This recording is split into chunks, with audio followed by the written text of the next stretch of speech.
Hello everyone, तुमचं माझ्या चॅनलवर स्वागत आहे। तर आज आपण बघणार आहोत छोलेची भाजी सोप्या पद्धतीने कशी बनवायची। तर यासाठी आपल्याला पाव किलो काबुली चणे घ्यायचे आहेत। हे काबुली चणे मी रात्रभर पाण्यामध्ये भिजवून ठेवलेत आणि दुसऱ्या दिवशी यातले पाणी काढून मी यामध्ये 1 ग्लास पाणी घेऊन त्यामध्ये 2 चमचे चहा पावडर उकळून घेतली आणि ते चहा पावडरचे पाणी मी छोल्यांमध्ये घालून त्यामध्ये थोडंसं मीठ टाकून मी कुकरला शिजवून घेणार आहे। छोले बनवण्यासाठी आपल्याला पाव किलो कांदे, 150 ग्राम टोमॅटो किंवा कांद्याच्या अर्धेही आपण टोमॅटो घेऊ शकतो, 1 गड्डी लसूण आणि 1 इंच आले घेतले आहे। मसाल्यांमध्ये आपल्याला 2 टीस्पून धना पावडर, 1 टेबलस्पून लाल तिखट, 2 टेबलस्पून लाल मिरची पावडर, 1 टीस्पून जीरा पावडर, चवीनुसार मीठ, 1 टेबलस्पून छोले मसाला, अर्धा टीस्पून जिरे आणि हळद घेतले आहे। आता आपल्याला पेस्ट करून घ्यायची आहे। कांदे, आले, लसूण वाटून पेस्ट करून घ्यायची आहे। अशा प्रकारे पेस्ट दिसेल। पेस्ट जास्त पातळ पण नसली पाहिजे।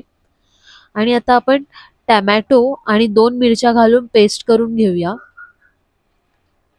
अशा प्रकारे पेस्ट दिसेल। आणि आता कढई गरम करून घेऊया। कढई चांगली गरम झाल्यानंतर त्यामध्ये तेल टाकायचंय।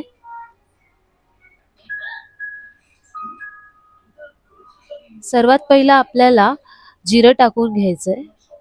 जिरं चांगलं तडतडल्यानंतर त्यामध्ये आपल्याला कांद्याची जी पेस्ट केली होती ती टाकून घ्यायची पूर्ण।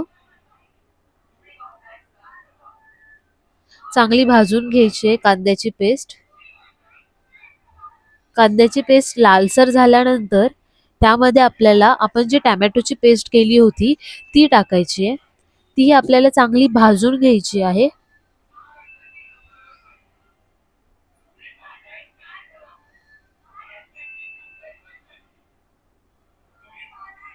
चांगली भाजून झाल्यानंतर आपल्याला थोडं मीठ टाकायचंय त्यामध्ये। चांगलं परतून घ्यायचंय।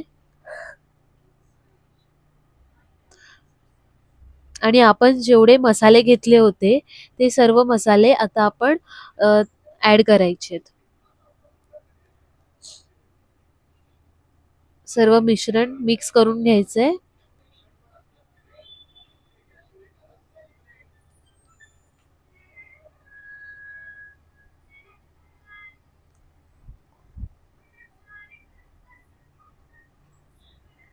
आपण यामध्ये थोडंसं पाणी ऍड करायचंय कारण की मसाला खाली चिटकू नये म्हणून।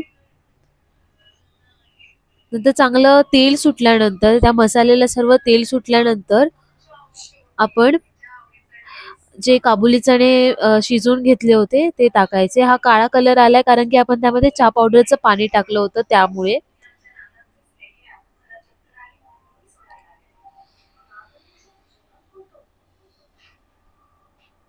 चांगलं सर्वीकडून ढवळायचं आहे आपल्याला।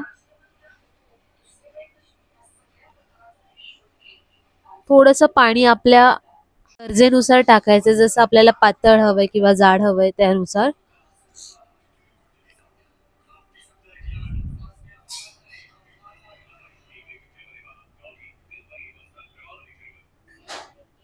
उकळी आल्यानंतर आपण थोडी कोथिंबीर गार्निशिंग साठी टाकतोय। अशा प्रकारे आपली छोलेची भाजी तयार आहे। जर तुम्हाला ही व्हिडिओ आवडली असेल तर माझ्या चॅनेलला लाईक आणि सबस्क्राईब करायला विसरू नका। Thank you.